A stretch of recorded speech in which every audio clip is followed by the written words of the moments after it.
नाथांनी एक बदली 2 मेथीच्या गड्ड्यांवर केली, बदली रद्द करून घेतली.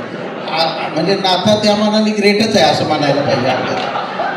तेव्हा आमची डायरी आमच्याकडे यायची, एक वनपाल लिहायचे डायरीमध्ये की अमुक कक्षामध्ये आज आग लागली होती, मजुरांच्या मदतीने ती आग विझवली आणि शासनाचे पाहिजे तेवढे नुकसान झालेले नाही. मला म्हटलं अडचण काय तुम्हाला, एक अर्धा तासात तुम्ही घरी पोहोचता, 1 तासाचं तर डिक्टेशन आहे. ते म्हणजे नाही सर, रागवणार नसेल तर सांगतो म्हणे तुम्हाला, आमची संध्याकाळची पेग मारायची वेळ असते. तर मग मी काय करावं आता, शासनामध्ये कसं आहे माहिती आहे का, सकारात्मक दृष्टिकोन आपण म्हणत असतो, पण तो कसं शिकलो बा. मग त्यांना मी काय केलं, मी काय रागवायचं नाही, कारण मंत्रालयातल्या कर्मचाऱ्यांच्या बदल्या मंत्रालयाच्या बाहेर होत नाहीत आणि कुणाकुणाच्या बदल्या करणार. मी त्यांना सांगायचो तुम्ही जावा, तुम्हाला माहिती असेल, तुम्ही सम्राट हॉटेल पाहिलं असेल चर्चगेटच्या लाईनमध्ये, सम्राट हॉटेलच्या समोर पुढे विहार हॉटेल आहे, तिथे त्यांना परमिशन द्यायचं मी, ते 2-3 पेग मारायचे, यायचे आणि राज्याचं व्यसनमुक्ती धोरण मी त्यांना डिक्टेट केलं. पुण्यामध्ये आज प्रथमच राज्यस्तरीय शासकीय अधिकारी मराठी साहित्य संमेलन भरले होते. यामध्ये शासकीय विनोद हा कार्यक्रम आयोजित केला होता. यावर सरकारी अधिकाऱ्यांवर कशाप्रकारे दबाव असतो, ताणतणाव असतो, त्यातून घडणाऱ्या गमती-जमती आज सर्वांसमोर प्रस्तुत करण्यात आले. त्याचा हा भाग आपल्यासाठी. साधारण सेशनची रचना अशी राहील की सुरुवातीला सर्व सदस्य जे आहेत ते आपापल्या एक सांगतील आणि मग ज्याच्याकडे जसा स्टॉक आहे तसा हा सेशन माईक पुढे मागे फिरेल आणि आपण सगळ्यांनी याचा आनंद घ्यावा असं मला सजेस्ट करायचं. सुरुवात करताना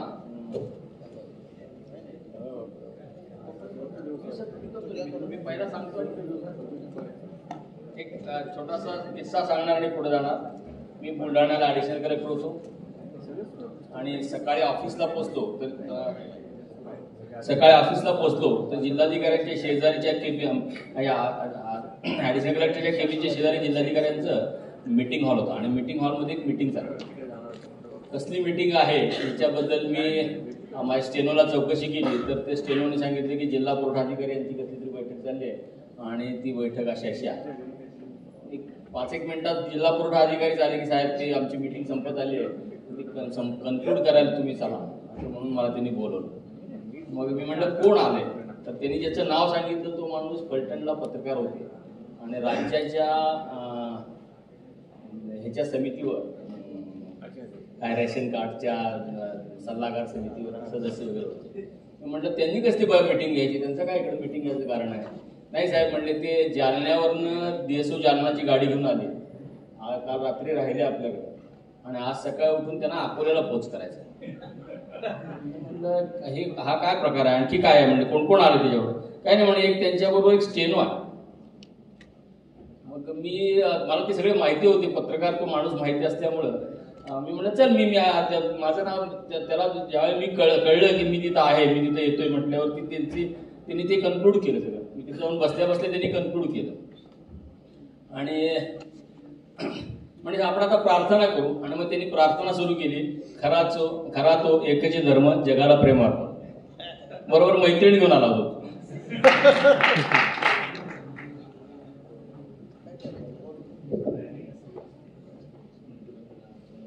सरकारी नोकरीमध्ये ना अशी दररोज भरपूर किस्से घडतात आणि आपल्या सगळ्यांना पण माहिती असतील की दररोजच्या जगण्यामध्येच हे मला असं वाटतं विनोद हा भरलेला आहे, फक्त त्याच्याकडे थोडं बघायला आपल्याला सवय पाहिजे. मला एक सवय लागली की सुरुवातीपासून आलेले विचित्र अर्ज मी बाजूला काढून ठेवायचं असं आणि त्याचं एक झेरॉक्स काढून माझ्याकडे ठेवायचं. तर एक अर्ज मी बघितला, एवढा गमतीशीर होता. त्या माणसाला अर्जदाराला असं वाटायचं की आकडेवारी टाकल्याशिवाय सरकारी माणसं वाचत नाही. त्यामुळं त्या अर्जात असं लिहिलं होतं, आमच्या गावामध्ये संडासाची सोय करण्याबाबत असं विषयाचं नाव. आणि खाली काय लिहिलं त्यांनी, आमच्या गावामध्ये संडासाची फार गैरसोय आहे. आमच्या गावातल्या 23% स्त्रिया या पडक्यावाड्यात जातात आणि 42% पुरुष अमुक ठिकाणी त्या शेताच्या पाठीमागे जातात. आणि असं त्यांनी बरीच आकडेवारी लिहिली होती. तर मी त्याच्या अर्जावर लिहिलं, अर्जदाराकडून संबंधित आकडेवारीची यादी घेण्यात यावी. आणि त्या दिवसानंतर तो रेफरन्स आपोआप बंद झाला, त्याचं पुढे काही झालंच नाही. नमस्कार. शासकीय कार्यालयात दैनंदिन विनोद इतके घडतात, परंतु कार्यालयीन कामकाजाचा भाग म्हणून सुद्धा काही विनोद घडतात. परवा बाबा पृथ्वीराज साहेब आले होते, माजी मुख्यमंत्री, आणि गायकवाड साहेबांच्या पुस्तकाचं प्रकाशन होतं. तोच किस्सा मी पुन्हा आपल्याला सांगतो. का सामाजिक न्याय विभागात काम करत असताना मंत्रालयामध्ये मला नशिबाने म्हणा का चांगले पॉलिसीज ड्राफ्ट करायची संधी मिळाली. त्यामध्ये जादूटोणा कायदा, व्यसनमुक्ती धोरण, ई स्कॉलरशिप, हे 3 प्रमुख, अनेक गोष्टी ड्राफ्ट केल्या पण हे 3 प्रमुख ड्राफ्ट करण्याची संधी मला मिळाली. व्यसनमुक्ती ड्राफ्ट करत असताना व्यसनमुक्ती धोरण कॅबिनेटमध्ये सर्वांचा विरोध होता, मुख्यमंत्र्यांपासून सर्वांचा विरोध होता. तुम्ही कशाने आणताय व्यसनमुक्ती धोरण? राज्याचा महसूल कमी होईल, मग विकासाची कामं कशी होणार, आरोग्याची सुविधा कशा पुरवणार, रस्ते कसे होणार, वगैरे वगैरे. पण आमचे मंत्री फार चिकट होते, ते स्वतः निर्व्यसनी होते आणि फार सुशिक्षित होते. त्यांचं म्हणणं ते आणायचं व्यसनमुक्ती, इतक्या त्रुट्या काढून यायचे, परत आम्ही ते ड्राफ्ट करायचो. काय झालं, असं करत असताना दिवसभर व्हिजिटर खूप असायचे सामाजिक न्यायामध्ये. त्यावेळी अपंग कल्याण आणि व्हिजिएनटी एकत्रित होतं, एकच समाज कल्याण होतं सामाजिक न्याय. व्हिजिटरची संख्या कमीत कमी 50-60 असायची, प्रत्येकाच्या शंकेचं निरसन करायचं. मग संध्याकाळी मी डिक्टेशनला बसायचो ते व्यसनमुक्ती धोरण. मग मला बरेच आमचे सबऑर्डिनेट होते, एक क्लर्क होता, एक असिस्टंट होता. तो म्हटला, सर कृपा करून तुम्ही दिवसभरात केव्हाही बोला, पण संध्याकाळी आम्हाला बोलवत नका जाऊ व्यसनमुक्ती धोरण जायला, ते डिक्टेशन घ्यायला. म्हटलं काय कारण, लांब राहता का कुठे कुठे बाबा, बोरिवली किंवा तिकडे अंबरनाथ वगैरे? नाही म्हणे सर, इथेच राहतो, हजारी कॉलनीत राहतो, काही म्हणे बांद्रा कॉलनीत राहतो, काही वरळीला राहतो. ते दोघे तिघे जण असायचे आलटून पालटून. म्हटलं अडचण काय तुम्हाला, एक अर्धा तासात तुम्ही घरी पोहोचता, मी 1 तासाचं तर डिक्टेशन आहे. ते म्हणजे नाही सर, रागवणार नसेल तर सांगतो म्हणे तुम्हाला, आमची संध्याकाळची पेग मारायची वेळ असते. तर मग मी काय करावं? आता शासनामध्ये कसं आहे माहितीये का, सकारात्मक दृष्टिकोन आपण म्हणत असतो, पण तो कसं शिकलो बा. मग त्यांना मी काय केलं, मी काय रागवायचं नाही, कारण मंत्रालयातल्या कर्मचाऱ्यांच्या बदल्या मंत्रालयाच्या बाहेर होत नाहीत आणि कुणाकुणाच्या बदल्या करणार. मी त्यांना सांगायचो तुम्ही जावा. तुम्हाला माहिती असेल, तुम्ही सम्राट हॉटेल पाहिलं असेल चर्चगेटच्या लाईनमध्ये, सम्राट हॉटेलच्या समोर पुढे विहार हॉटेल आहे, तिथे त्यांना परमिशन द्यायचं मी. ते 2-3 पेग मारायचे, यायचे आणि राज्याचं व्यसनमुक्ती धोरण मी त्यांना डिक्टेट करायचं. हे असं पॉझिटिव्ह अॅटिट्यूड जे आहे ना शासनात कसं शिकावं लागतं, ते त्याचं नमुना, एकदम नमुना आहे. मी परत मुख्यमंत्र्यांच्या समोर हा किस्सा सांगितला. म्हणजे सर तुम्हाला वाटतं का कॅबिनेट नोट अशी अद्ययावत होऊन येते, त्याच्या पाठीमागचे दुःख किती असतात ते बघा म्हणतात. नमस्कार. वन विभागामध्ये डायरी किंवा दैनंदिनी हा अतिशय महत्त्वाचा विषय असतो. IFS मध्ये प्रोबेशन संपून जॉईन झालो आणि डायरी जी आहे ती वनपालांची डायरी आमच्याकडे यायची. एक वनपाल लिहायचे डायरीमध्ये की अमुक कक्षामध्ये आज आग लागली होती, मजुरांच्या मदतीने ती आग विझवली आणि शासनाचे पाहिजे तेवढे नुकसान झालेले नाही. मला वाटतं काहीतरी गडबड असेल. परत दुसऱ्या आठवड्याची तशी डायरी, शासनाचे पाहिजे तेवढे नुकसान झालेले नाही. मी त्यांना विचारलं शासनाचं किती नुकसान झालं पाहिजे, म्हणजे तुम्ही लिहाल काय नुकसान झालं. मग ते त्यांचं बंद झालं की काय नुकसान झालं नाही, असं पाहिजे तेवढे लिहिता शासनाचे नुकसान झाले नाही असं दिलं.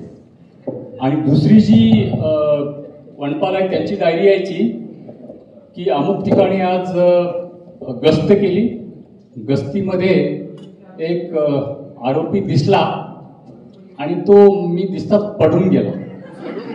पडून गेला म्हणजे काय, मग तो जो हे आहे गुन्हा तो बेवारच व्हायचा. म्हणजे आरोपी पडून जर गेला तो सापडायला पाहिजेत रे. त्याला विचारलं, आला ऑफिसला काही कामाने, तर तो पडून गेला म्हणजे असा पडून नाही गेला, तो असा पडून गेला. पळून आणि पडून हे जे विदर्भात आहे, विशेषतः ज्या लोकांनी तिकडे काम केलं असेल पूर्व विदर्भात, त्यांच्या लक्षात येईल की आरोपी पळून गेला पडून गेला असं ती लिहायची. अशी ती गंमत. नाथा राणेबद्दल तुम्ही कोणी ऐकलं नसेल, पण तो ऍग्रिकल्चर मध्ये उपसंचालक होता. पण सगळ्यात मला वाटतं सगळ्यात इरसाल माणूस कोण राज्यात असेल सरकारी अधिकाऱ्याला, तर त्या नाथा राणेला म्हणायला पाहिजे. आणि त्याचा एक किस्सा त्याच्याबद्दलचाच मी सांगतो, मग त्याचा आपण ऐकू. मजेशीर होता तो.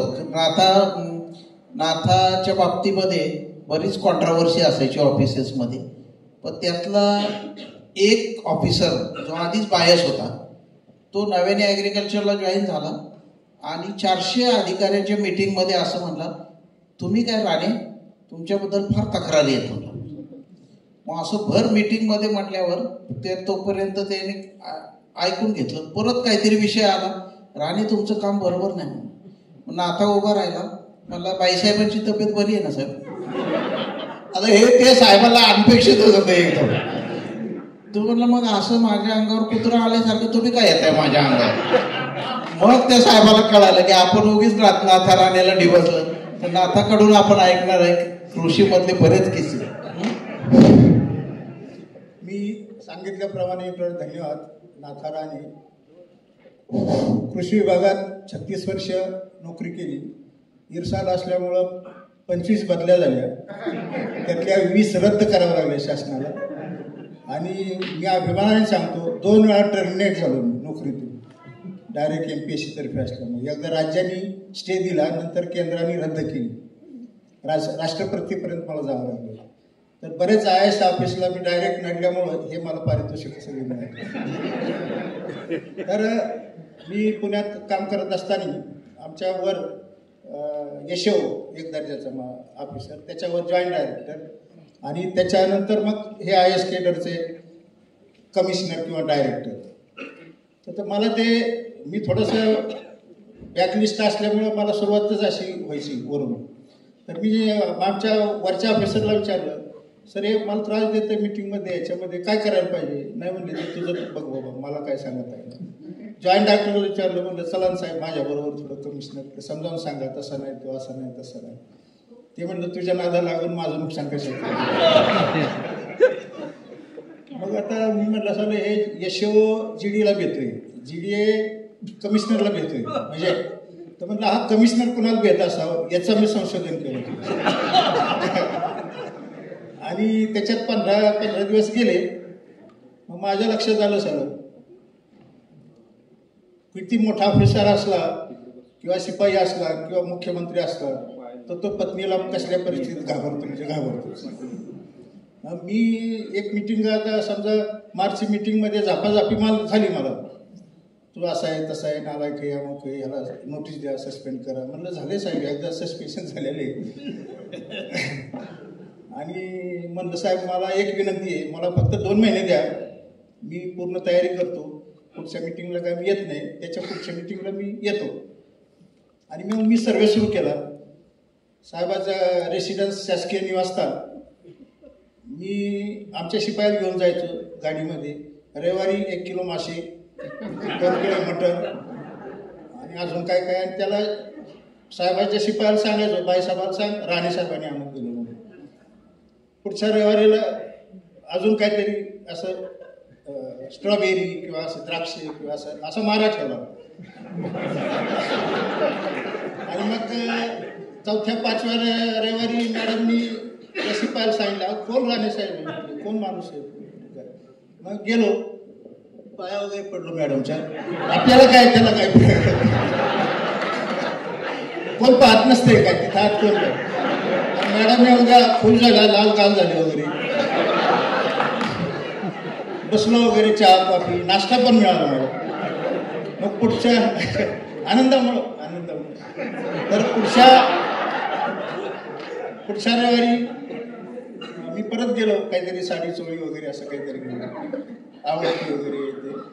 मग मी म्हटलं मी कुठला काय वगैरे. 3ऱ्या मिटिंगला थोडी डिस्कशन वाढलं ना, म्हणजे प्रियशी प्रियकारासारखं. तर म्हणलं मॅडम थोडं साहेबांचा फार त्रास आहे मला, काय म्हणजे का त्रास आहे हे काय कळत नाही म्हणलं काय. तर थोडं माझी तेवढी रिक्वेस्ट आहे, नवीन नोकरी लागलो म्हणजे बायका पोर आहेत वगैरे, तर फारच चिडतात सगळ्या 400 ऑफिसरच्या समोर. ते म्हणजे काय काळजी करू नका, तुमचा एवढा चांगला स्वभाव आहे, एवढा चांगला ऑफिसर आहे. मग परत आली मिटिंग 5 तारखेला, एप्रिल किंवा मे काय असेल ते. तर 2 तारखेला 3 तारखेला मॅडम कोण रिव्ह्यू घेतला, म्हणजे काही चर्चा झाली का मॅडम.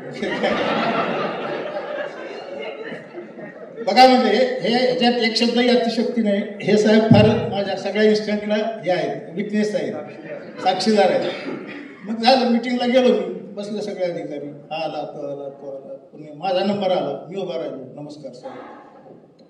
म्हणले अरे काय तू फार अभ्यास केलेला दिसतो ना सगळ्या ऑफिसरच्या समोर. मला तुझ्याकडून हीच अपेक्षा होती. तुझे इतके चांगले गुण आहेत हे मला फार उशिरा कळालं. तुझ्या जे काय ओपनकडे अन्याय झाला मागच्या मीटिंगमध्ये किंवा मागच्या 6 महिन्यात, त्याच्याबद्दल विसरून जा म्हणले, माफी काय मागत नाही म्हटलं, धन्यवाद. परत सगळ्यांच्या समोर त्यांचे जाऊन पाय धरले मी, मग त्यांनी आशीर्वाद दिले. त्याच्यानंतर CR वगैरे, प्रमोशन, बदल्या वगैरे, पुढं काय ते साहेब असेपर्यंत त्रास झाला नाही. धन्यवाद. आता ह्यांनी एक स्टेनोचं सांगितलं, त्याच्या संदर्भाने मी सांगतो की आमच्याकडे बंदोबस्त फार असायचा. कुठल्या ह्याच्यात शासकीय कर्मचारी की कुठलं खातं असू द्या, बंदोबस्त काम करून चालत नाही. बंदोबस्त केला तरच तो पुढे सरकतो. तर मंत्रालयातून काय झालं, मंत्रालयातून एक जण असंच हे स्टेनो म्हणले, तशी एक ऑफिसर, म्हणजे हे सत्य घटना आहे त्याच्यामुळे थोडंसं सहन करा तुम्ही, म्हणजे गैरसमज करू नका. मग महिला ऑफिसर, आता सरकारमध्ये ओपन चालतंय तसं काही नाही, तर महिला ऑफिसर आल्या, डेस्क ऑफिसर वगैरे असतील, मी नाव वगैरे सांगत नाही कोणाची, कारण मला अटक होईल. रत्नागिरीला होतो मी. मग आम्ही काय केलं, एक सुपरवायझर, असिस्टंट वगैरे, त्या पती पत्नी वगैरे, ते लहान मुलं होती, त्यांच्याबरोबर दिले की बाबा यांना काय असं ते दाखवा, गणपती दर्शन, अमकं तमकं, हे ते 3 दिवसाचा कार्यक्रम होता त्यांचा. आता ते आमचा यश होता, जिल्हा लेवलचा ऑफिसर, त्याची काय अपेक्षा होती, राणे तू स्वतः जा त्यांच्याबरोबर. अरे मी म्हणलं क्लास 1 ऑफिसर आहे, मी कशाला भीक मागू, अशा महिलेच्या बरोबर मी कशाला बंदोबस्त करू, काय ते इतिहास माहीत होता मॅडमचा. तर मग मी गेलो नाही. मग ते झाले, आंबे घेतले, नारळ घेतले. मग ते अशा वेळेस काय ना, 5 डझन आंबे, 6 डझन आंबे, 2 डझन नारळ, ते मागणी फार असते त्यांची. गाडी असती फुकट, डिग्गी भरेपर्यंत सगळं द्यावं लागतं. मग मॅडम गेल्या. मग त्यांनी, मॅडम मुंबईला पोहोचेपर्यंत त्यांनी, ते सेक्रेटरीचा चांगला प्रियकर होता तो ऑफिसर आमचा, तर त्यांनी फीडबॅक केलं, साहेब नाथाराणी काय मॅडम बरोबर आला नाही, स्वतः एकदा त्याला असं तसं, म्हणजे इन्सल्टिंग केलं मॅडमचं, असं आमच्या साहेबांनी त्या सचिवांना सांगितलं. मग दापोलीला मिटिंग होती सचिवांची, झालं, आरोपी नंबर नाथाराणी उभा, एक अर्धा तासाने किंवा. तर म्हणले तुमचं कसं सुधारणा कशी होत नाही, तुमचे बरेच अधिकारी तुमच्याबद्दल हे तक्रारी करतात, ते तक्रारी करतात, ते तक्रारी करतात, तर तुम्ही असं वागता का, कामावर लक्ष का नाही, अपडाऊन करता, अमकं करता. म्हणलं झालं काय साहेब, 1-2 मिनिटं मिळून बोलू का, की आमच्या यशोनी तुम्हाला फीडबॅक दिले, ते यशो होता शेजारी, किंवा नाथाराणीने असं मॅडम बरोबर काही बंदोबस्त केला नाही. मी म्हणलं मॅडमचा उपयोग तुम्हाला आहे, मला उपयोग नसताना मी कशाला बंदोबस्त करतो. त्या साहेबांनी मला गाडीत घातलं मिटिंग संपल्यानंतर आणि मुंबईपर्यंत नेलं, माझी एवढी करमणूक केली, जेवण दिलं, आता पुढचं झालं. एक शब्द खोटा नाही, करमणूक नाही, प्रशासनाचं नोकरी करण्याची पद्धत.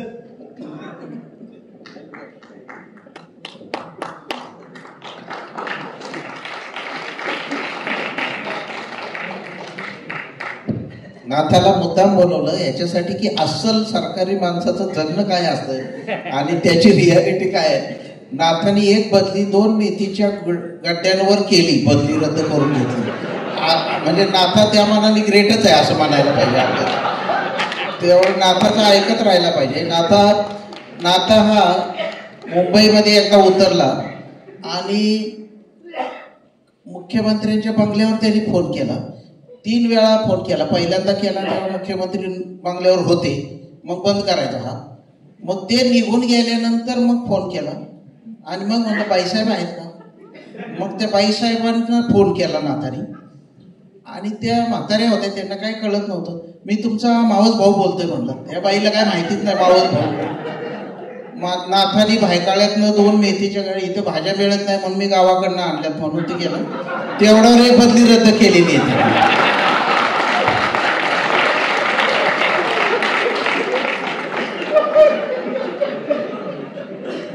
सांगोल्याला होतो मी.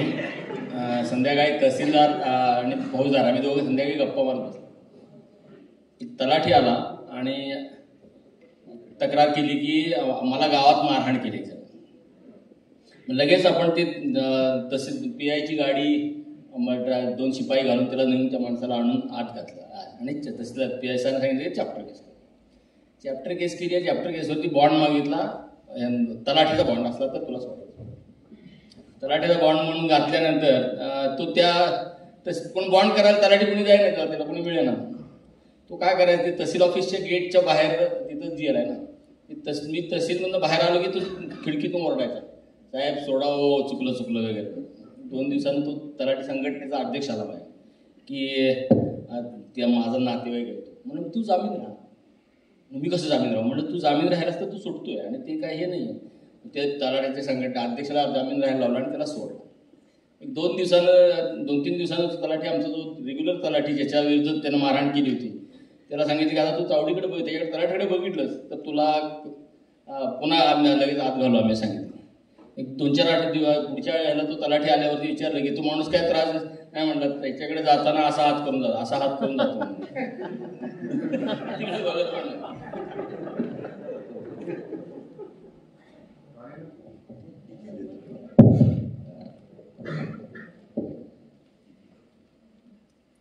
दुसरं, दैनंदिन जीवनामध्ये मी मंत्रालयात काम करत असताना किंवा इतर वेळेस सुद्धा खूप अशा घटना घडतात का आपल्याला दिवस पुरणार नाही. रामकृष्ण मोरे साहेब होते, आपल्याला माहिती असेल, शालेय शिक्षण मंत्री होते. आणि मी ज्या मंत्र्यांकडे होतो प्रायव्हेट सेक्रेटरी, त्यावेळेस त्यांच्याबरोबर एका शाळेच्या कार्यक्रमाला, कॉलेजच्या कार्यक्रमाला आम्ही गेलो. गेल्यानंतर कार्यक्रम झाला, गॅदरिंगचा कार्यक्रम होता. मंत्री महोदय आणि त्या प्रिन्सिपॉलच्या दालनात बसलो. त्यावेळेस शासनाने काय केलं होतं, महात्मा फुलेंचं समग्र वाङ्मय आणि राष्ट्रसंत तुकडोजी महाराजांची ग्रामगीता, हे 2 पुस्तके शासनाने कन्सेशन रेटमध्ये 20 रुपये आणि काहीतरी 100 रुपये असतं ते ठेवलं होतं. आम्ही तिथे बसलो, चहापान चालू होता. तर तेवढ्यात मोरे साहेब म्हटले, फार चिकित्सक होते, फार हुशार मंत्री होते. ते म्हटले, प्रिन्सिपलला म्हटले, आपण ते समग्र वाङ्मय, फुलेंचं समग्र वाङ्मय आणि ते राष्ट्रसंत तुकडोजी महाराजांची ग्रामगीता दिली, ते आणा म्हणे, पाहुण्यांना दाखवू आपण म्हणे. प्रिन्सिपलने सांगितलं, लगेच व्हाईस प्रिन्सिपल लगेच ते मग लायब्ररीयनपर्यंत गेलो. तर आपण तो सर्व पळत गेले इकडे तिकडे ते महात्मा फुलेंचं समग्र वाङ्मय आणायला. 15 मिनिटं झाले तरी ते पुस्तक यायला तयार नव्हते, कारण प्रत्येक कॉलेजला आपण वाटले होते, ते शाळांना, कॉलेजला वगैरे. 15 मिनिटं झाले. मग फार चिडले मंत्री महोदय. म्हणे, मोरे साहेब म्हटले, नाही आपण आता थांबून घेऊनच जाऊ म्हणे, आपण एवढे कन्सेशन रेटमध्ये दिले आणि यांच्या लायब्ररीत भेटत नाही. अर्धा तास झाला, ते मंत्री पण हट्टाला भेटले. त्या प्रिन्सिपॉलला घाम फुटला. आणि नंतर एक माणूस धापा टाकत आला आणि त्याने ते महात्मा फुल्यांचं समग्र वाङ्मय मंत्री महोदयांच्या समोर ठेवलं. मग साहेबांचा पारा चढला. म्हटले, काय प्रिन्सिपल साहेब कुठे होते ते? म्हणे, बेकार माणूस आहे म्हणे, त्याने ते महात्मा फुल्यांचे फुले म्हटल्यानंतर ते बॉटनी सेक्शनला टाकलं म्हणे, आणि त्यामुळे पाने, फुले, फळे या सेक्शनला टाकून दिलं म्हणे महात्मा फुल्यांसमोर. असं दैनंदिन.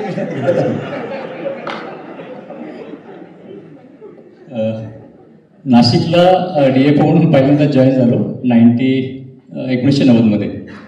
आणि खूप सारं टपाल यायचं आणि टपालावर बरंचसं श्री रा उपनसरक्षक आणि खाली मेसाजा होय.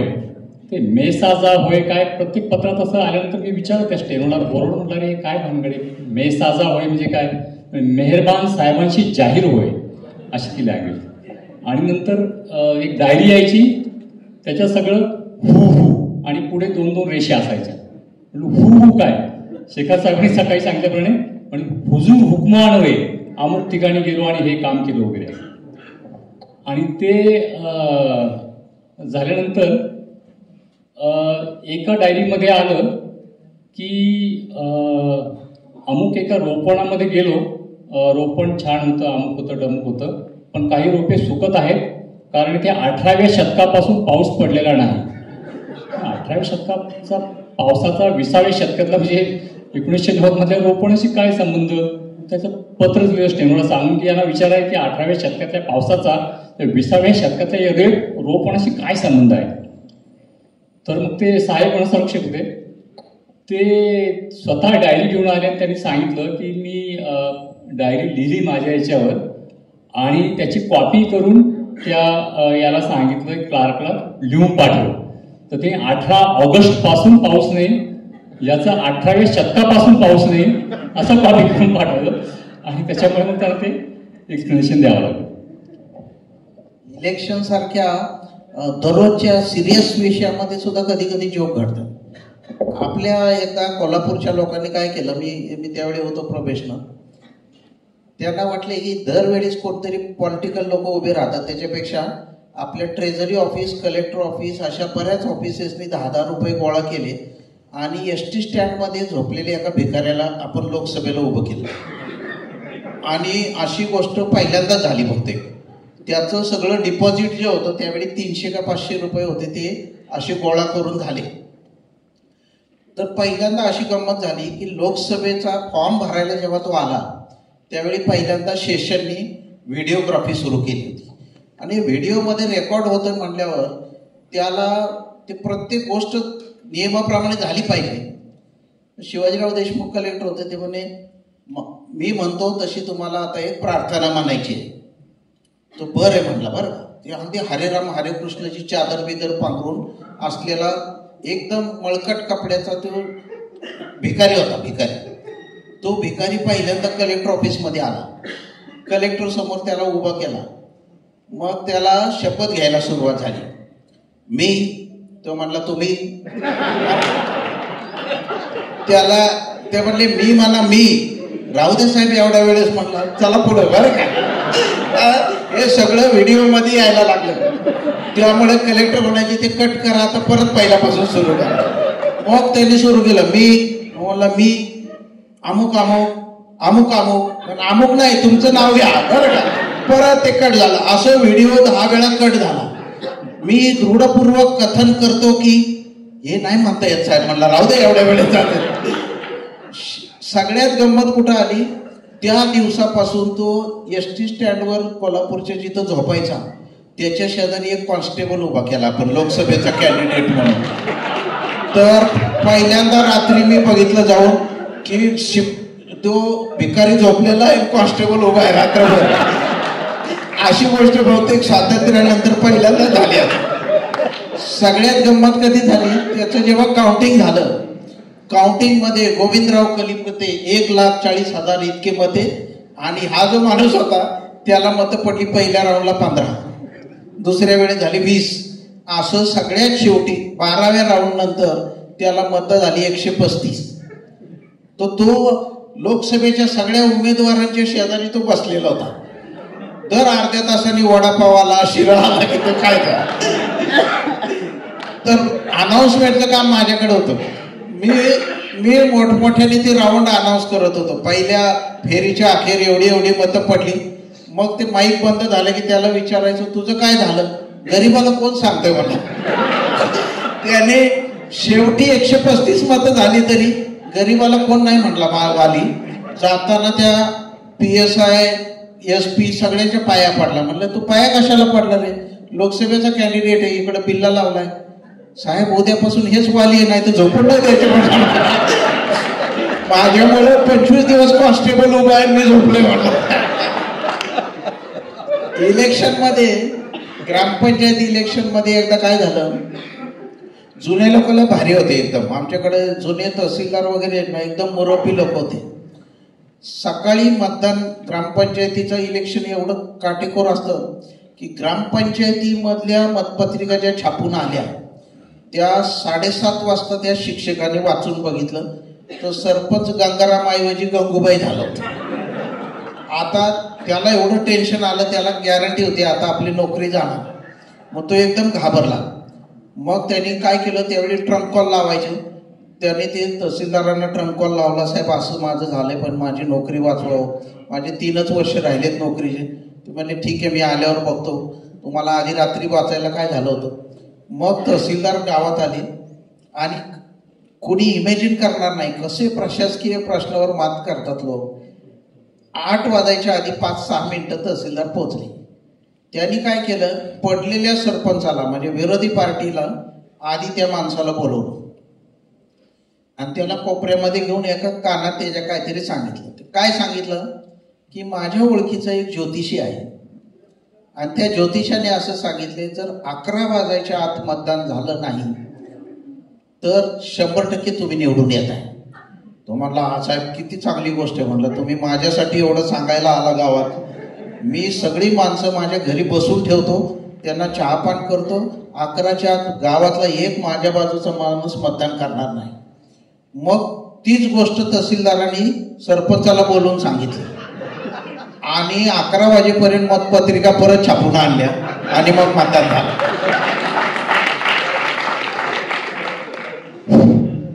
गायकवाड साहेब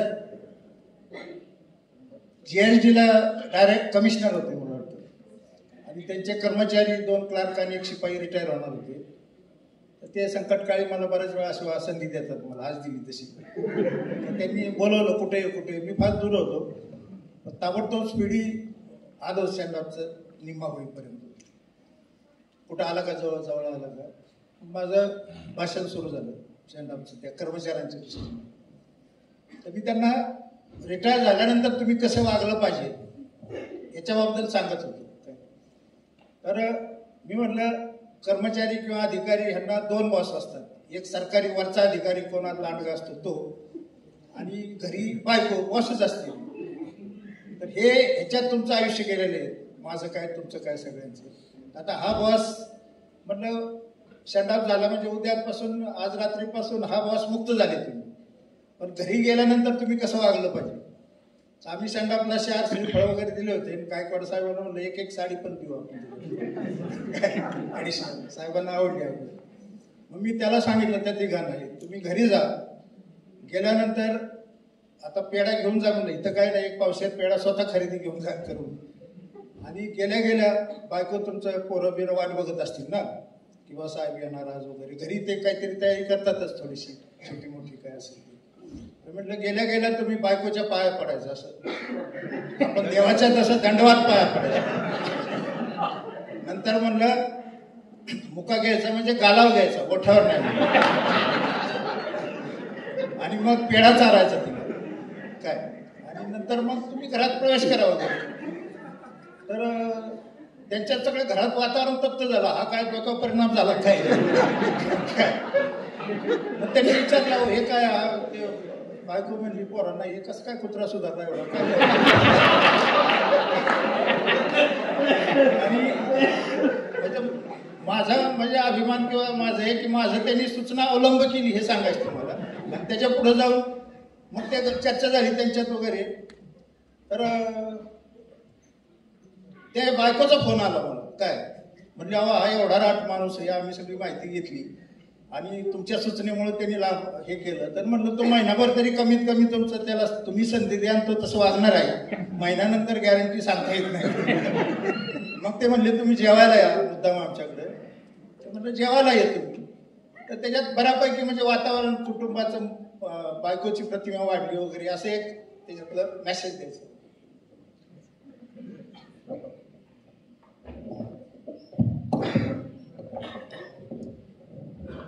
शासकीय सेवकाला आपण म्हणतो असं लोकसेवक ही उपाधी दिली जाते. आपण मग केंद्रीय लोकसेवकामार्फत या नाही तर MPC थ्रू या. परंतु समाजसेवा हा आपल्याला एक अविभाज्य घटक असतो. गायकवाड साहेब त्याला विटनेस आहे.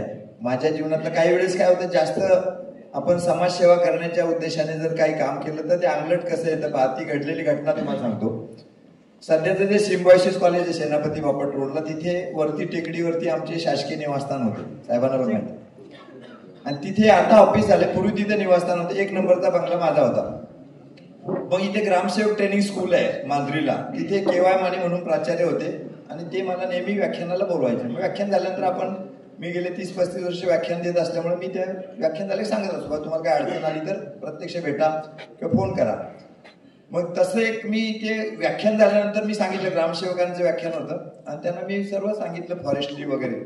नंतर त्यांना सांगितलं की काय अडचण असेल तर तुम्ही घरी आला तरी काही हरकत नाही. असं महिना 2 महिने 3 महिने झाले. गणपती बसले होते त्यावेळेस सप्टेंबरमध्ये आणि रात्री 10 वाजण्याच्या दरम्यान एक बेल वाजली आणि बेल वाजल्यानंतर एक जोडपं दरवाज्यात उभं होतं आणि मिसेस म्हटलं आता कोण आले एवढे 10 वाजता, 10-10:30. म्हणजे लहान मुलगा कडेवर होता त्या बाईच्या आणि ते 2 पती पत्नी होते दोघे. म्हटलं काय अडचण नाही म्हणजे साहेब तुम्ही 3 महिन्यापूर्वी ते ग्रामसेवक ट्रेनिंग स्कूलला व्याख्यानाला आला होता, काय अडचण असेल तर तुम्ही घरी आला तरी चालेल असं बोलला होता. म्हणून आम्ही आलो. काय अडचण आहे बघ. ते म्हणजे काय नाही, ही लग्नापासून तिचा हट्ट होता पुण्यातले गणपती पाहायचा विचार आहे आणि तिचा हट्ट मी पुरू शकत नव्हतो कारण गरीब फॅमिली ते आम्ही. मग मी काही मदत करू शकतो. ते म्हणे नाही आम्ही आज इथे राहतो. मिसेस मोठे डोळे करून पाहत होती पाठीमागून. मग मला काय पर्यायच नव्हता. ते तोपर्यंत मी त्यांना एक रूम वगैरे दाखवून दिली. ते थांबले. म्हणजे सर पण थोडी एक दुसरी विनंती आहे, आमचं बाळ जे आहे ते सकाळपर्यंत काय उठत नाही एकदा झोपल्यावरती. आम्ही दोघेजण जातो, बाळाला इथंच ठेवतो. आणि मग मला इतका प्रश्न पडला, घडलेली घटना आहे, मला प्रश्न पडला का ते बाळ उठलं तर काय करायचं, कारण आई वडील इथे नाहीये. रात्रभर मी त्या बाळावरती पहारा ठेवला आणि मग 5 वाजता ते पती पत्नी आल्यानंतर मी त्यांना बाथरूम दाखवलं, गिझर दाखवला आणि त्यांनी ते बाथरूमचा ताबा घेतला. मला झोप लागली होती, मी झोपून गेलो. त्या महाशयांनी काय केलं त्या पत्नीने, ते लहान बाळाचे जे कपडे होते लंगोट वगैरे, आमच्या पुढे गॅलरी होती अशी, त्या गॅलरीत सर्व ते सुकायला टाकले. आणि सकाळी मॉर्निंग वॉकची वेळ झाली, शेजारी 4 ऑफिसर होते आमच्या शेजारी राहणारे, ते निघाले. ते म्हणे नाईकडे साहेबांकडे कशी काय गडबड झाली म्हणे, रात्रीतून डिलिव्हरी झाली कशी काय, म्हणजे काही अजिबात ह्या कानाचं त्या कानाला सुद्धा लागलं नाही म्हणजे रात्रीतून डिलिव्हरी कशी झाली म्हणजे अशी समाजसेवा बऱ्याच वेळा अंगलट पण येत असते. आणि असे किस्से ना गेल्या 200-300 वर्षात ब्रिटिशांच्या काळात पण घडायचे.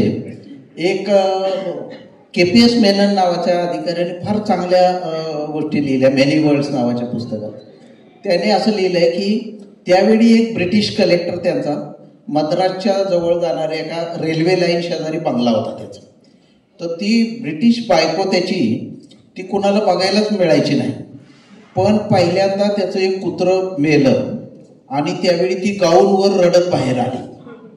तर ते म्हणते मी त्याच्यानंतर 20 वर्षांनी तिथे माझी बदली झाली तरी म्हातारे शिपाई सांगायचे ती ब्रिटिश बाई मी बघितली माझ्या डोळ्याने बरं का. आणि ती पांढरे गाऊन असे घालून आली आणि जवळजवळ कलेक्टर ऑफिस मधले 4 अव्वल कारकून जे साहेबाच्या जवळ आहे ते फार मोठमोठ्याने रडायचे त्यावेळी. आणि म्हणजे कुत्रं मेल्याबद्दल सुद्धा रडण्यामध्ये कॉम्पिटिशन होती की जो मोठ्याने रडेल त्याला वाटायचं की आपलं प्रमोशन लवकर होईल. आणि ही जी पद्धत आहे ती फार ब्रिटिशांपासून चालत आलेली. सेतू माधवराव पगडीने एक मजेशीर उदाहरण टाकलं आहे. तेव्हा ते एक नोकरीच्या अगदी सुरुवातीला मल्लाप्पा नावाचा एक कारकून मला भेटला. मी त्या मल्लाप्पाला म्हटलं टपालातले कागद दाखवले. म्हटलं हे मल्लाप्पा काय आहे बरं का, अव्वल कारकून लोक साधा. ते म्हणते साहेब एक आयुष्यभर लक्षात ठेवा, तुमच्या सरकारी नोकरीमध्ये काही तुमच्या टपालात दररोज काही कागद येणार, त्यातले काही उभे असणार काही आडवे असणार, बरोबर आहे, काही तक्ते असणार. सरळ काही मजकूर आला छापून तर ताबडतोब सादर करा असं लिहायचं. आणि जर चौकनी तक्ते असले म्हणजे प्रपत्र असेल तर आफ्टर स्क्रुटिनी असं लिहायचं. असे 2 शेरे लिहित तुम्ही पेन्शनच्या मोक्षाला जाऊन पोहोचतो. आणि सेतू माधवरावने असं लिहिलंय मल्लप्पाचा सल्ला आम्ही मनोमन मांडला, आम्हाला परत आयुष्यभर कसली अडचण आली नाही. मगाच्या सेशनमध्ये विसरून झालेल्या अगोदर शेखर साहेबांनी जे आता कुत्र्याचा उल्लेख केला त्याची घडलेली सत्य घटना सांगतो. का आमचे एक मोठे साहेब होते, CCF म्हणायचे त्यांना, त्यांच्याकडे कुत्रं होतं ते त्याचं ते मेल्यानंतर काय झालं त्याचं अंत्यसंस्कार नर्सरीत करायचं ठरलं. नर्सरीत करायचं ठरल्यानंतर मग ते सर्व मीठ अमुक तमुक पांढरे कापड वगैरे सर्व आणलं. त्यांचे मग मिसेस त्यांचा मुलगा आणि ते त्यांच्या नॅचरली ते इतकं अपेक्षा नसतं का ते रडायला लागले नर्सरीत आल्यानंतर. साहेबाच्या कुत्र्याचा अंत्यसंस्कार चालू आहे म्हटल्यानंतर सर्व लोक त्या नर्सरीतलं काम करणाऱ्या बाया वगैरे सर्व बाकी कर्मचारी पण सर्व आल्यानंतर काय आलं हे जास्तच रडायला लागले ते साहेब वगैरे सर्व लोक आल्यानंतर. पण आता इतरांना काय त्याचं सोय सुतक नव्हतं ना, साहेबाचं कुत्र मेलं आपल्याला काय. मग त्यांनी काय केलं, ते आरेफोला आमच्या रेंज फॉरेस्ट ऑफिसरला बोलवलं. ते म्हणे हे जे लोक जे आहेत ना त्यांची नावं लिहून घ्या म्हणे. आता नावं लिहून घ्या म्हटल्याने आता ह्या वर्षीचा CR गेला म्हणून कुणीतरी खोटं रडायला सुरुवात केली बरं. आता पळता तर येत नव्हतं तिथनं. मग त्यामुळे पाठीमागचे जे होते ना ते लगेच पळून गेले, पण समोर जे होते त्यांना कसे तरी डोळे पुसण्याचा वगैरे काहीतरी भाव आणावा लागला. म्हणजे काही वेळेस कसं स्वतःचा CR वाचवण्यासाठी काय काय कृती करावी लागते त्याचं ते उदाहरण. शासकीय नोकरीमध्ये मगाच्या सेशनमध्ये सांगितलं पदनाम म्हणजे कलेक्टर, जिल्हाधिकारी, अप्पर जिल्हाधिकारी. त्याप्रमाणे आमच्या खात्यात कृषी खात्यात जिल्हा स्तरावर प्रमुख काम करणारा जिल्हा अधीक्षक कृषी अधिकारी आणि त्याच्या अंडर काम करणारा कृषी उपसंचालक. म्हणजे ह्याच्यात फार जंबल होणार आहे. कृषी उपसंचालक तो खाली असला तरी त्याचं नाव तसं. मी कृषी उपसंचालक म्हणून काम करत होतो सातारला आणि आमचा रेग्युलर साहेब जिल्हा अधीक्षक कृषी. मग उपसंचालकाचं काम काय आहे, कार्यालयीन कामकाज बघायचं, कंट्रोल ठेवायचा, नंतर कलेक्टरच्या मिटिंग अटेंड करायच्या, COच्या मिटिंग अटेंड करायच्या आणि बंदोबस्त करायचा काय असं नसतं. तर मी आता कलेक्टर साहेब नवीनच त्यांचं प्रोबेशन संपून हजर झालेले होतं. त्यामुळे त्यांना अशा काही कल्पना नव्हत्या, कुणाचं खालचं पद वरचं पद. आता मी जायचो, माझा कॉन्फिडन्स ओव्हर कॉन्फिडन्स सतत असायचो. कृषी उपसंचालक नाथाराणी, मी आडव्या बाजूला बसायचो DFO, आणि खाली असलो तरी मी कलेक्टरच्या उजव्या बाजूला बसायचो, शेजारी DFO बसायचो. असं 6 महिने 7 महिने चालल्या मिटिंगा वगैरे. मग त्यांना लक्षात आलं कलेक्टरच्या, ते नवीन असल्यामुळे एकदम स्ट्रिक्ट होते. नॉनसेन्स, युजलेस असे शब्द कॉमन वापरायचे. तर मी 1-2 वेळा त्यांना सांगितलं सुद्धा की बा साहेब आपण IS आहात, वेल कल्चर आहात वगैरे, तर हे थोडंसं म्हणजे डोंट टीच मी हटावं. पण मग त्याच्यावर माझी मैत्री झाली त्यांची काय पुढं. मग नंतर आणि मी बदलीचे प्रयत्न करत होतो. बदली झाली माझी, सोमवारी बदली झाली. मी लगेच खाली चार्ज दिला, रिलीव्ह झालो. मग रिलीज झाल्यानंतर बुधवारी मीटिंग परत आली. तिथं आता जिल्हा अधीक्षक कृषी अधिकारी जो असेल, पाटील भोसले खोलतो, तर मी नसल्यामुळे त्याला जायची गरज पडली ना, भाग पडलं त्याला. मग ते गेले मीटिंगला. मग ते गेले की तुम्ही कोण? मी जिल्हा अधीक्षक. गेट आउट म्हणले. मला कृषी उपसंचालक नाथाराणी. अहो मी म्हणले साहेब मी त्याचा साहेब आहे, don't teach me, nonsense, useless. मग त्यांनी आधार कार्ड दाखवलं. तर आधार कार्डावरून ह्याच्यावर काय डेसिग्नेशन आहे ना, नाथाराणी, यू आर. मग त्याला कमिशनर ऑफिसला फोन करून त्यांना द्यावं लागलं किंवा जिल्हा अधीक्षक कृषी अधिकारी प्रमुख आहे आणि कृषी उपसंचालक. तर मी असे पण रेकॉर्ड केलेत खात्यामध्ये. दुसरं एक आता हे पदनामावून सांगितलं. आता दुसरं मी पर्सनॅलिटी सांगतो. अधिकारी कसा, आता सुनील पाटील जसे म्हणले, शेखरचं 40 किलो वजन, माझं 80 किलो. तर आम्ही पुण्याला होतो, पोस्टिंग माझं. मी बंदोबस्त विमानतळ रेल्वे स्टेशन आहे, निम्मा टाइम तिकडेच जायचं आमचं. नवीन मंत्री म्हणून झालं, अशी आमची शपथविधी झाली वगैरे. श्रीनिवास पाटील साहेब कलेक्टर होते. त्यांची पर्सनॅलिटी म्हणजे काय, मिशा छाती, उंची वगैरे सगळे. CM प्रथमच येणार होते पुण्याला. त्यामुळे मी कृषी खात्याच्या वतीने, आणि 4-5 दिवसापूर्वीच कमिशनर हजर झाले होते, नवीन कमिशनर. तर त्यांचं काय थोडंसं पर्सनॅलिटी, हाईट वगैरे मी नाव नाही सांगत, थोडंसं असे होते म्हणजे किरकोळ. मग आता पाटील साहेब काय सगळे वाडी वस्त्यावर प्रसिद्ध होते जिल्हाधिकारी.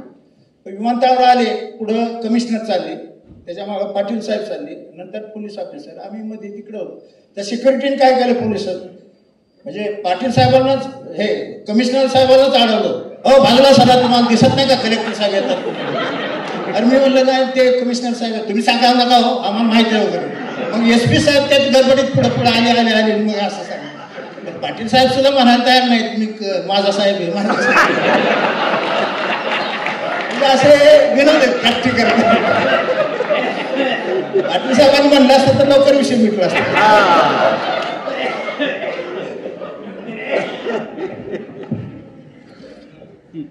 नाही याच्यामध्ये कालचा शेखर साहेबांचा किस्सा त्यांनी सांगितलं ना, लग्नाचा आणि प्रशासनाचा काही संबंध असतो का? तर माझी पहिली पदस्थापना पुणे जिल्ह्यात झाली होती. पुणे जिल्ह्यात झालं तर त्यात JD जाधव सेक्रेटरी होते. त्यांनी काय त्यांना ह्युमजिकल वाटते का काय माहित नाही, राग आला. त्यांची सर्वांनी क्रिस क्रॉस बदल्या करून टाकल्या. म्हणजे माझी बदली एकदम चंद्रपूरला झाली. चंद्रपूरला झाल्यानंतर तिथे गेलो तर DFOंना भेटायला गेलो. म्हटलं मी असं आहे प्रशिक्षणार्थी. ते म्हणे सायकलला आहे का बोले पुण्याचे. बरं सायकल, मला काय प्रश्न, पहिलाच प्रश्न बॉस असा विचारतो सायकल. बोले चांदा की धूप आपको मालूम नहीं है, आप पुणे के रहने वाले लोग आहे वगैरे. त्यानंतर मग काय झालं, लग्नाचा विषय आणि प्रशासनाचा कसा, एक IFS प्रोबेशनर म्हणून आमच्याकडे आला. तर नामोल्लेकर सरांना माहिती, चाफेकर म्हणून आमच्याकडे आले आणि मला बोलून घेतलं. मग आमचे बेडेकर नाव CF होते त्यावेळेस. त्यांनी बोलून घेतलं. बोले आपकी शादी हुई क्या? मैं बोला शादी नहीं हुई सर, ऐसा करो एक चाफेकर करके प्रोबेशनर आए हैं, उनके लिए क्वार्टर है नहीं है, तो उनको तोपर्यंत मला कोळसाला, ताडोबा मधला जो भाग आहे ताडोबा अभयारण्यामधला, तो तिथे मला कोळसाला देण्यात आला. नहीं बोले आप ऐसा करो, आपको गडचिरोली भेज देते, वो चाफेकर उधर रहेगा, उसके पास उसकी फॅमिली आहे, तो वो रेस्ट हाऊस भी आहे उधर. म्हटलं चालेल सर. मग मी लगेच गडचिरोली गेलो. गडचिरोलीला गेल्यानंतर तिथे श्री भगवान होते DCF आमचे. त्यांना भेटलो. सर म्हटलं नमस्कार. 2-3 दिवस काम केलं. तेवढ्यात एक शेंद्रे नावाचं एक प्रोफेशनल होतं, त्यांचं लग्न झालं होतं. मग भगवान साहेबांनी मला विचारून घेतलं, बोलवलं, आपकी शादी हुई क्या? मला वाटलं काय शादी हुई क्या प्रश्न आहे. तो ऐसा करते हम अभी आपको मुरुंगाव भेज देते, शेंद्रे का बेटा है तो उसको गडचिरोली में रहने के लिए अच्छा रहेगा.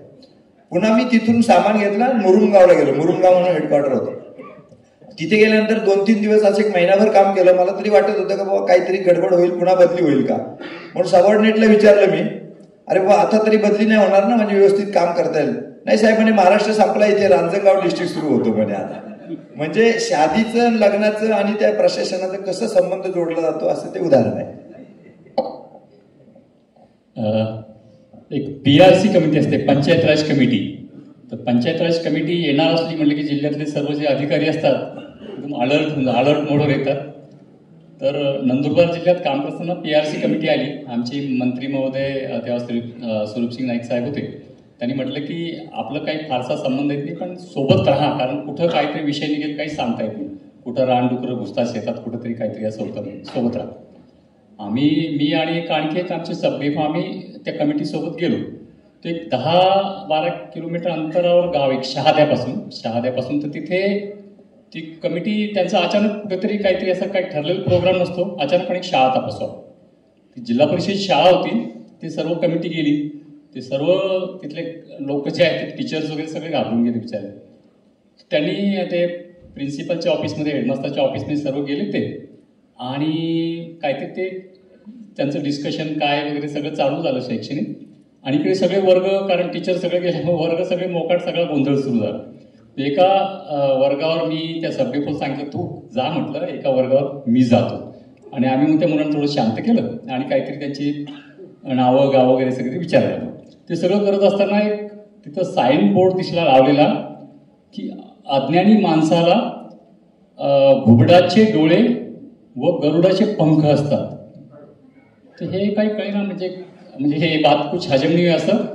तर ते झाल्यानंतर मग कमिटीचं ते मीटिंग संपली. मग तिथले जे टीचर त्यांना म्हटलं याचा अर्थ मला जरा समजावून सांगा की अज्ञानी माणसाला घुबडाचे डोळे कसे असतात. आणि घुबड तर म्हटलं लक्ष्मीचं वाहन समजलं जातं आणि रात्री दिसतं त्याला, तर त्याला अज्ञानी माणसाला असं कसं काय. तर तो म्हणे की घुबड म्हणजे आपल्याकडे आपण घुबड म्हणून शिवी देतो वगैरे असं. बरं म्हटलं की ठीक आहे. आणि मग हे गरुडाचं काय. मग गरुड कुठे हिंडत राहतं, फिरत राहतं. हे काही बरोबर वाटलं नाही. मग परत आल्यानंतर मी एक त्यांचे एज्युकेशन ऑफिसरला एक पत्र दिलं की असं एक सायन्स त्या शाळेत लिहिलेलं दिसलं आणि त्याची कॉपी जिल्हाधिकाऱ्यांनी पण पाठवली. तर हे काही मला योग्य वाटलं नाही आणि त्याच्यावर योग्य ते म्हणजे CEOना पाठवली कॉपी. तर याच्यावर योग्य ते एक तर दुरुस्ती करावी किंवा मग ते फोडून टाकावं, कारण आपण काहीतरी चुकीचं मुलांना शिकवतोय असं वाटतं मला. मग त्याच्यानंतर एक 8-15 दिवसांनी ते पत्र इकडून CEOकडून वगैरे ते आलं परत आमच्याकडे. आणि एक टीचर आले, ते घाबरत DFO साहेबांना भेटू की नको वगैरे असं काहीतरी. मग शिपाई सांगितलं कोणतरी आले नाही, ते विचारतायत काहीतरी, बोलायचं भेटायचं, पाठवा. मग ते म्हणे सर ते कुणी लिहिलं काही माहीत नाही म्हणे आणि आमच्या वरूनच पण चौकशी आली, मग त्याचं काय करायचं. म्हणजे अरे सोपं आहे, तुम्ही अज्ञानीच्या तिकडे ज्ञानी करा ते, नाही तर ते सगळं फोडून टाका, ती मन काय करायचं ते बघा. की त्यातनं बदली झाली काय झालं कळलं नाही, पण म्हणजे असे पण काहीतरी गोष्टी होत असतात. थँक्यू. सरकारी मीटिंग मधलं जे संवाद असतो तो पण एक गमतीशीर कार्यक्रम असतो प्रत्येक ठिकाणी. बऱ्याच वेळा आहे ना, प्रत्येक ऑफिसरची एक मीटिंग घ्यायची पद्धत असते. एकदम सुरुवातीला नोकरीच्या मी जी पहिली मीटिंग अटेंड केली कोल्हापूर कलेक्टर ऑफिसला, त्याच्यामध्ये मी बघितलं की समजा भुदरगडची चर्चा झाली, मग आदरा झालं, मग आता कागल येणार, हे ठरलेलं असायचं. तर ते मी बघितलं सगळेजण आपापल्या नोट्स घेऊन हातात ठेवून ते बरोबर ते पान ज्याचा आढावा चालू आहे ते काढून ठेवणार. पण एक म्हातारे तहसीलदार होते, ते बिचारे ते फाईलच खाली ठेवून द्यायचे, चष्मा काढून बिडून निवांत बसायचे, असं गप्पा मारले ऐकल्यासारखं. त्याचा विषय आला, आदरा विषय आला की मग ते वाकणार आणि ते खालून फाईलचा गठ्ठा घेणार एवढा मोठा. मग कलेक्टर झाल्याची याची वसुली किती झाली हो या महिन्याची, तोपर्यंत ते चष्मा काढणार, मग एक ह्याच्यातनं बाहेर काढणार चष्मा, मग घालणार, तोपर्यंत कलेक्टर अस्वस्थ होणार. आणि असं 2-3-4 मिनिटं झाले की ते म्हणा RDCला याचं वसुली किती आहे. सगळ्यात शेवटी 4 मिनिटानंतर मग कळालं की वसूल करायची रक्कम 3,50,000, केलेली वसूल 342 रुपये. तर ते एवढा रागाचा पारावर जाणार आणि मग ते त्याला काहीतरी बोलणार आणि मग मीटिंग संपणार. तर दरवेळी असं व्हायला लागल्यावर मी त्यानं म्हटलं असं का करता तुम्ही मीटिंगच्या आधी तयारी करा, तो कागद काढून ठेवा. मला म्हटलं साहेब तुम्ही नोकरीत नवीन आहे, नेहमी लक्षात ठेवला मला, साहेब कंटाळून गेला पाहिजे प्रश्न विचारून. त्याला तो सांगतोय ते डायरेक्ट कधी उत्तर द्यायचं नाही. म्हटलं साहेबांनाही रागवल्याचा आनंद मिळतो आणि आपलं पण काम वाचतं. तर असं लिहिणारे पण काही साहेब लोक होते पूर्वी. काही एक कलेक्टर असे होते गमतीशीर, त्याला मजेशीर शेरे लिहायची पद्धत होती त्याची. कुठली पण फाईल जरी आली, राजस्व अभियान आले आहे, त्याचा शासन निर्णय सोबत जोडला आहे, त्याचे झोनल ऑफिसर नेमण्याचे आदेश सोबत सादर केले आहेत. ह्या टिप्पणीवर कलेक्टर काय लिहिणार? ढोल वाजवा, नगारे वाजवा, हत्तीवरून साखऱ्या वाटा, असं लिहिलं त्यांनी. तर ते कलेक्टर ऑफिसच्या लोकांना कळणार याचं काय करायचं बाबा ह्याच्यात पुढे. आणि कशावर पण काय पण शेरे मारायचे. दुसरी एक डिव्हिजनल कमिशनर होते बाई, त्या बाई काय करायची, त्याला मराठीमधली शॉर्ट फॉर्म लिहायची सवय होती. तर ती अमुक्याची फाईल आली, नाथा राणेंची फाईल आली, तर राणेकडची फाईल बिनकामाची आहे ना, ती दुसऱ्याला पाठवायची, यांना पाठवायची. आणि मग ना यांनी तपासावी. पण ना म्हणजे कोण, याच्यावर 1 तास बाहेर भांडणं सुरू व्हायची बरं का. ऊ यांनी तपासावे, ढ यांनी तपासावे. तर ढ कोण हे शोधण्यामध्ये 1 तास जायचा लोकांना.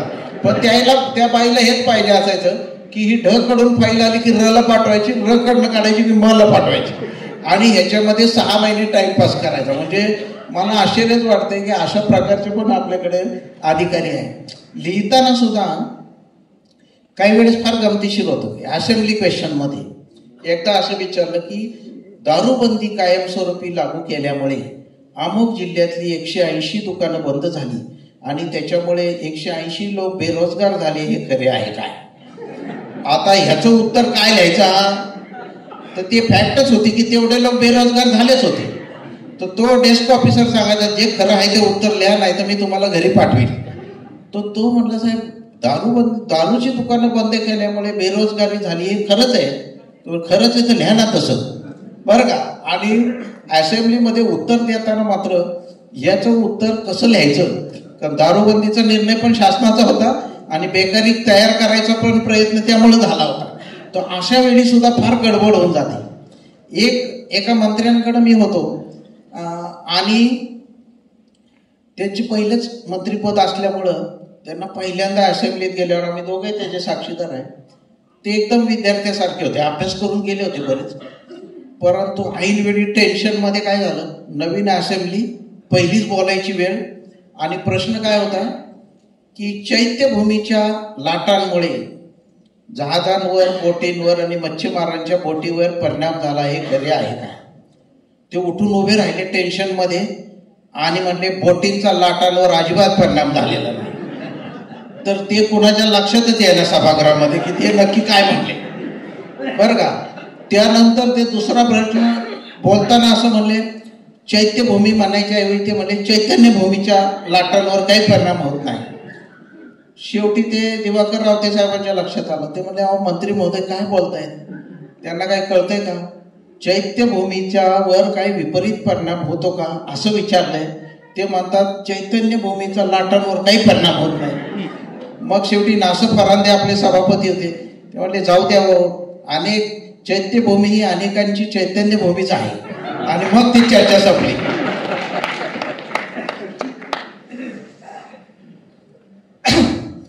आता या बाबतीत मी गायकवाड साहेबांची परमिशन घेतली, हा सांगू का नको, तर तुम्ही थोडी तयारी ठेवा ऐकण्याची आणि गैरसमज करू नका. गैरसमज करू. मी पुण्याला हेडक्वार्टरला म्हणल्याप्रमाणे बरेच वर्ष होतो, त्यामुळे ते बंदोबस्ताचं काम असायचंच नेहमीच. आमचे कमिशनर साहेब आमच्याकडे म्हणजे फक्त डायरेक्टरपर्यंत आमच्या ॲग्रिकल्चरचे लोक, कमिशनर ते IAS सिनियर सेक्रेटरी वगैरे असे पदस्थापना असायची त्यांची आणि त्यांचं रेसिडेन्स वगैरे. तर परवा कुणीतरी काल सांगितलं की बाबा IAS IPS अधिकाऱ्यांच्या मॅडम फार कंट्रोल करतात प्रशासनामध्ये वगैरे. त्याच्या अनुषंगाने साहेबाला माहीत न होता खालच्या खाली चालू असते काहीतरी. मग काय झालं, त्यांच्याकडे एक फिमेल डॉग होती, म्हणजे कुत्री पाळणारी आहे. त्याचे शिपाई वगैरे मी सप्लाय करायचो, त्यांची शी करायची, स्वच्छता करायची, हे करायची. कारण हे म्हणजे राजे महाराजेच IAS IPS आहेत सध्याचे. मग त्या मॅडमचं काय होतं, त्या मॅडमनी आमच्या जिल्ह्याच्या ऑफिसरला सांगितलं की बा आपल्याला या कुत्रीचं क्रॉस ब्रीड करायचे, अल्सिशियन कुत्रा पाहिजे त्याला, ह्याला अनेक लक्षात तुमच्या ब्रीडिंगसाठी क्रॉस ब्रीड करायचे, अल्सिशियन कुत्रा पाहिजे जातीचा. मग ते माझ्यापर्यंत आलं, कारण शेवटी मी बंदोबस्त करणार आहे. मग मी सगळे हाय प्रोफाईल MG रोड, इकडचा रोड, तिकडचा रोड, काय काय बिल्डर हे ते. आता मला बराच अभ्यास आहे त्याचा, कामाव्यतिरिक्त मी बरेच हेच केले असेल. म्हणजे जे काम कुणाला म्हणजे अशक्य नाही होत ते माझ्याकडे यायचं खात्यामध्ये. तर मग मी ते शोधून काढलं. मी दाखवायचो मॅडमला किती दमछाकला झाला मला, काय जमाना, इकडे जाणं तिकडे जाणं, म्हणजे असं स्वतःचं महत्व वाढवलं. आणि सापडलं ते काय आजकाल बरेच प्रत्येक घरात कुत्रा आहेच जवळजवळ काय. आणि त्यावेळेस काय अल्सिशियन कुत्री म्हणजे कुत्रीला 6-7 पिल्लं होणार आणि त्याचं जवळजवळ 50,000 पिल्लं असं विकली जायची. म्हणजे त्यांचं SP साहेब, आमचे कमिशनर साहेब किंवा मॅडमची आर्थिक परिस्थिती खराब असल्यामुळे ते पिल्लं विकून पण इन्कम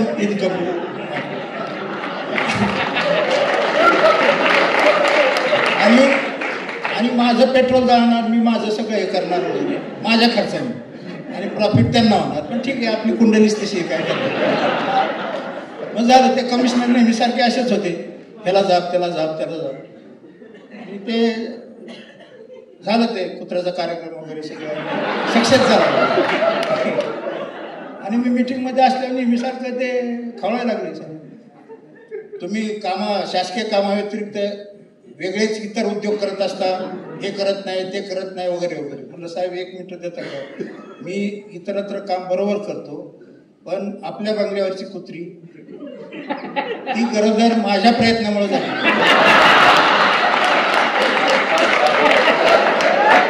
आणि काय झालं त्याच्यावर, साहेबांनी काय होतं मीटिंग सोडून दिली.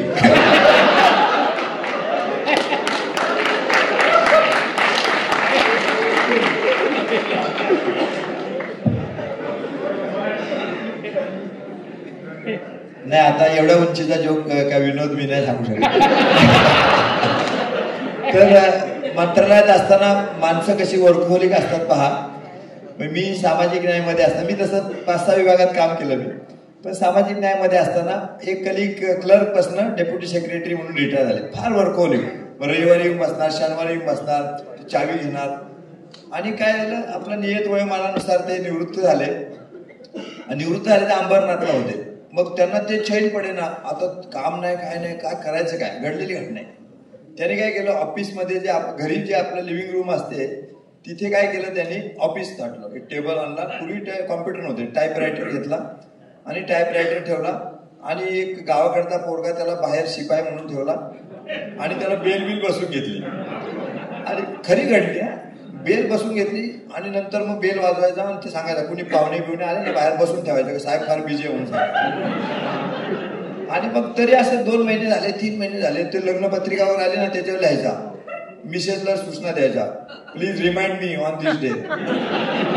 लाईट बिल आलं का प्लीज पे आणि note in the cash book, असं लिहायचं. असं दैनंदिन सुरू झालं. 6 महिने झाले, पण त्याला फील येत नव्हतं का मी डेप्युटी सेक्रेटरी म्हणून रिटायर झालो, पण इथे काही वाटत नाही मला अधिकारी झाला. तो एक दिवस फिरत फिरत मंत्रालयात आला. आल्यानंतर ज्या खुर्चीमधून त्याची बदली आली होती तिथे त्यांना विनंती केली, मला या खुर्चीत बसू द्या. तो म्हटलं, वेडा का खुळा, आता तू निवृत्त होऊन 6 महिने झाले, तुला या खुर्चीत कुणी बसून देणार नाही. तो म्हटलं, कृपा करून मला बसू दे तरी या खुर्चीमध्ये. मग त्यांनी काय म्हणतो, म्हटलं असं करा, 1:30 वाजता लंच ब्रेक असतो मंत्रालयातला, सर्वांना माहिती आहे आपल्याला. 1:30 ते 2, 2:15 पर्यंत मी नाहीये, खाली आमचा ग्रुप असतो तिथे जेवायला जातो डबा घेऊन, तू तोपर्यंत मी बाहेरून लावून घेतो, तू या खुर्चीत बस. मग त्यांनी तसंच प्रयोग केला, हा खुर्चीत बसला, बाहेरून लावून घेतला आणि तो गेला जेवायला. म्हणलं आता साहेब झाल्यासारखं वाटतं म्हणतो. काय फरक होता तिथे. मग ते फाईल जे होते ना, मग ब्रिटिशांच्या काळापासून जुन्या पुराण्या फाईल, मात्र दालन एवढं छोटं असं असते, त्या पुराण्या फाईलचा वास घरातल्या फाईल्सला किंवा त्या वस्तूंना नव्हता. मग त्यांनी काय केलं, हाईट म्हणजे त्यांनी सेक्रेटरीला विनंती केली का अबकडे आपल्याकडे डिस्पोजलचं असतं, तर ड कॅटेगरीचे ज्या फाईल्स आहे, जुन्या फाईल्स आहेत, त्याचं काही आता पुराणं झालं ते मी घेऊन जातो. ते म्हणाले, वेळ काय कुणाच्या हातात पडलं तर माझी नोकरी झाली सेक्रेटरी. नाही म्हणजे साहेब माझ्यावर विश्वास ठेवा, मी एवढे दिवस सेवा केली विभागात, एवढ्या जुन्या फाईल्स मला देऊ शकत नाही का. त्यांनी ज्या जुन्या फाईल्स नेल्या अंबरनाथला अशा इकडे 4 फाईल तिकडे 4 डोक्यावर 4 फाईल ठेवल्या आणि पूर्ण आपण कपाल भारती करतो तर श्वास घेतला मला आता ऑफिसमध्ये बसला.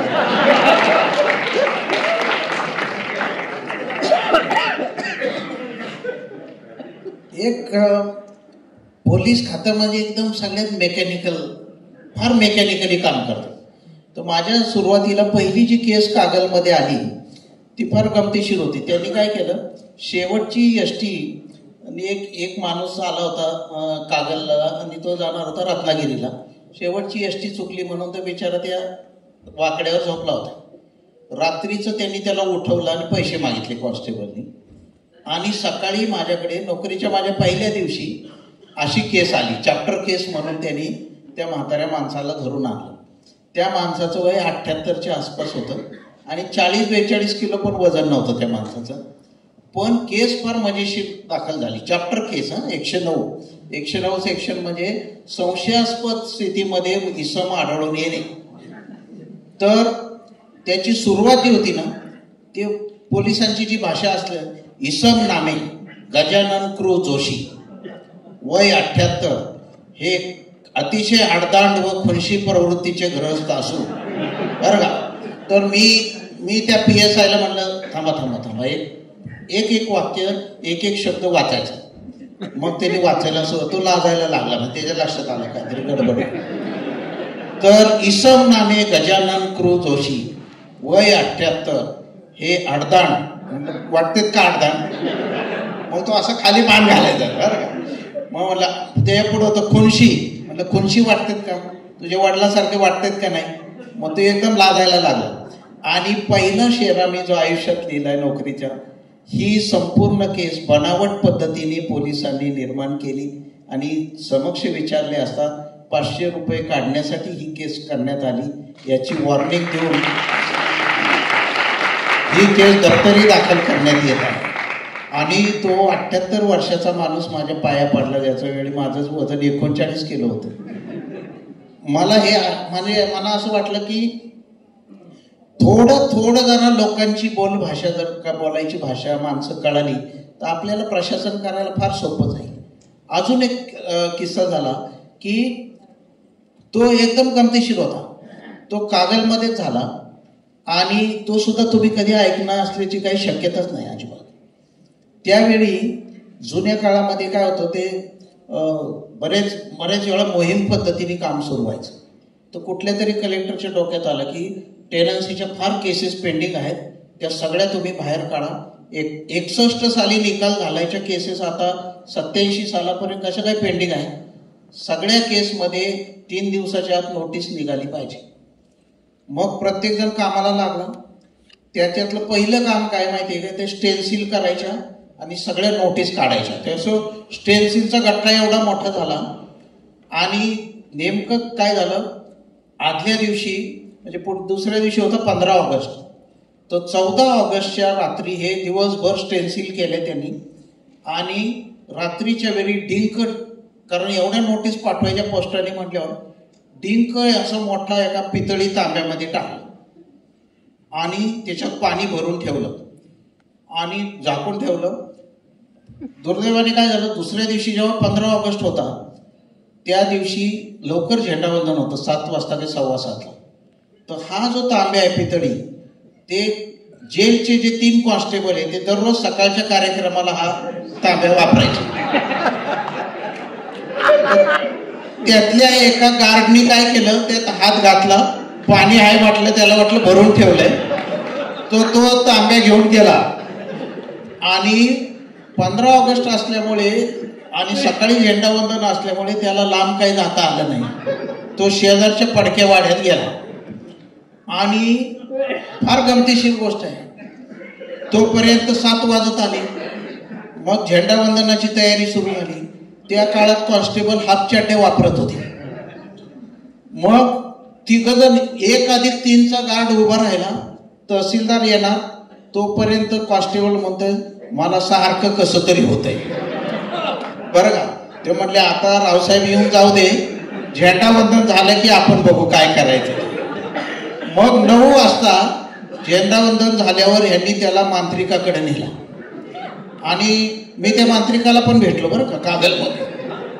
तर तो म्हणला तुम्ही आठवून बघा कालपासून कुठं कुठं गेला होता तुम्ही. आणि प्रॅक्टिकली 9 पासून 9:30 पर्यंत त्याला चापकाने फोडून काढला त्या मांत्रिकाने. आणि भयानक ताप आला त्या कॉन्स्टेबलला, आजारी पडला आणि 2 दिवस झोपून राहिला. त्याच्या दुसऱ्या दिवशी 16 ऑगस्टला जेव्हा तहसील ऑफिस उघडलं त्यावेळी ते म्हणजे आपला तांब्या कुठे डिंकाचा. मग शोध सुरू झाला आणि त्याच्यानंतर कळालं की या कॉन्स्टेबलला ज्या भूतांनी धरलं होतं त्याची सुरुवात इकडनं होती.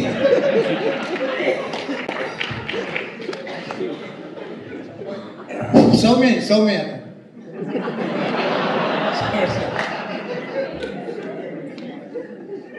हे मला जसं माझ्या अवगुणामुळं सबऑर्डिनेटची घर घाबरायची हे नॉर्मल आहे, पण वरिष्ठ कुणी माझ्या नादी लागत नव्हते. त्याच्यामुळे मला सरकारमध्ये ते पाकिट संस्कृती माझ्या काय अंगावर कधी आली नाही. तसे आता पुढारी सुद्धा त्यांना मॅनेज करावं लागतं नोकरीमध्ये. आमच्या ॲग्रिकल्चरमध्ये 83-84 वगैरे प्रचंड दुष्काळ होता आणि त्यावेळेस कृषी खात्याला प्रचंड महत्त्व होतं सॉईल कॉन्झर्वेशनच्या कामावर. म्हणजे जिल्ह्याचे 1 लाख वगैरे 80,000 असे मजूर असायचे त्यावेळेस 2-3 वर्ष.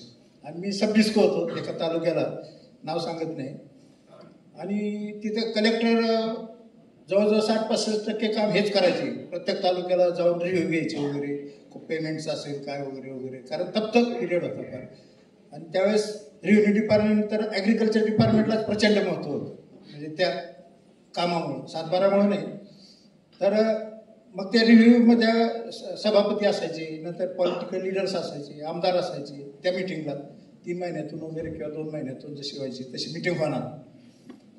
मग ते कलेक्टर साहेब सुद्धा नॉनसेन्स युजलेस, ते IAS म्हटल्यावर त्यांना ते डिक्शनरी असतेच काय, त्याला पर्याय नाही काय. म्हणजे मला नोकरीमध्ये वरिष्ठांनी शिवाय नाही दिला तर मला ते मिटिंगमध्ये नाही दिलं तर मला अस्वस्थ वाटायचं, अरे हा का बोलत नाही.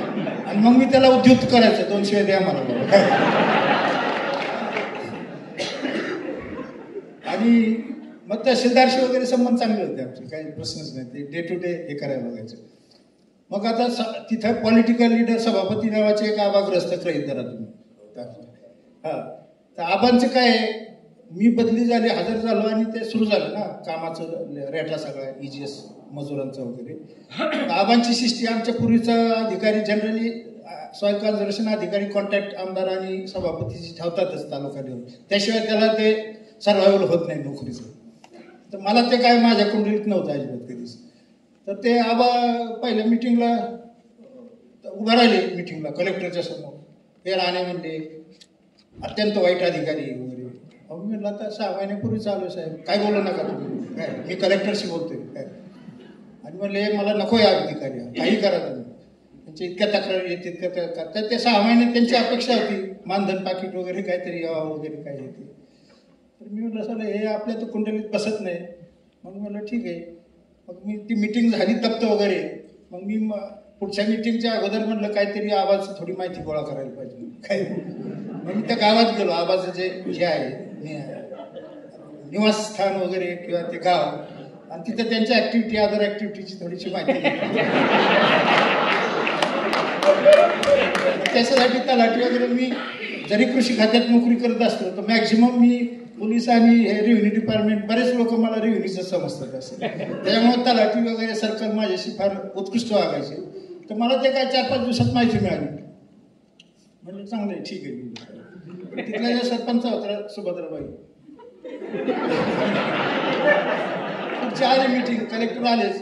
मी म्हणलं साहेब सभापती उभं राहिले, माझा नंबर आहे.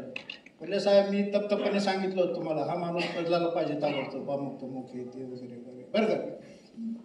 कलेक्टर म्हणले का हो तुमची अडचण काय आहे नक्की. म्हणलं साहेब अडचण अशी आहे, सभापतीचं काम काय आहे, काहीतरी सांडस किंवा काहीतरी पिंपरी. तर त्यातल्या ज्या सरपंच आहे त्या सुभद्राबाईंना ह्या आबा भेटत नाहीत वेळेसवेळ, आणि ते तक्रारी माझ्याकडे करतात की बा सभापतीला सांगा की माझं काय झालं साडी चोरीचं वगैरे. हे म्हणजे तयार केलेलं आहे बरं का. तर मग आबा काय म्हणले साहेब काय आहे ह्याच्यात थोडं सरपंचाच्या माहिती चुकीची मिळाली दिसती मला, त्याच्यामुळं माझी तक्रार आहे. तर राणे साहेब तुम्ही काय करा, उद्या आपण सरपंचाकडे जेवायला जाऊ दुपारी, आणि मग माहिती घेऊन परत मग माझं निरसन झालं तुम्ही म्हटलं सर कलेक्टर साहेबांना म्हणलं बहुतेक आता 80% निरसन झाले साहेब, पुढच्या मिटिंगला तुम्हाला काय मला नॉनसेन्स युजलेस म्हणावं लागणार. म्हणजे एवढं डेअरिंग माझ्याकडे डेव्हलप झालेलं होतं. धन्यवाद. सॉरी, काय चुकलं असलं तर माफ करा. वेळ झालेली आहे. आपला जो संयोजकांनी जो वेळ दिला होता तो हे आहे. एक जाता ऐकलेला किस्सा आहे. विधान भवनामध्ये तेलगी घोटाळ्याची चौकशी चालली होती आणि तेलगी घोटाळ्यामध्ये जे चौकशी म्हणजे त्या काळामध्ये जे कंट्रोल म्हणून अधिकारी झाले होते ते अनुक्रमे हजारे होते, लाखे होते, 100 होते आणि चौकशी व्हायला पुर्तकोटी होते. म्हणून संस्था ह्याच्यामध्ये म्हणले की इथं 1000 कोटी लाखाशिवाय कोणी येतोय का नाही. 4 ऑफिसर होते तर त्याच्यावरती सगळ्यावर चर्चा झाली. धन्यवाद.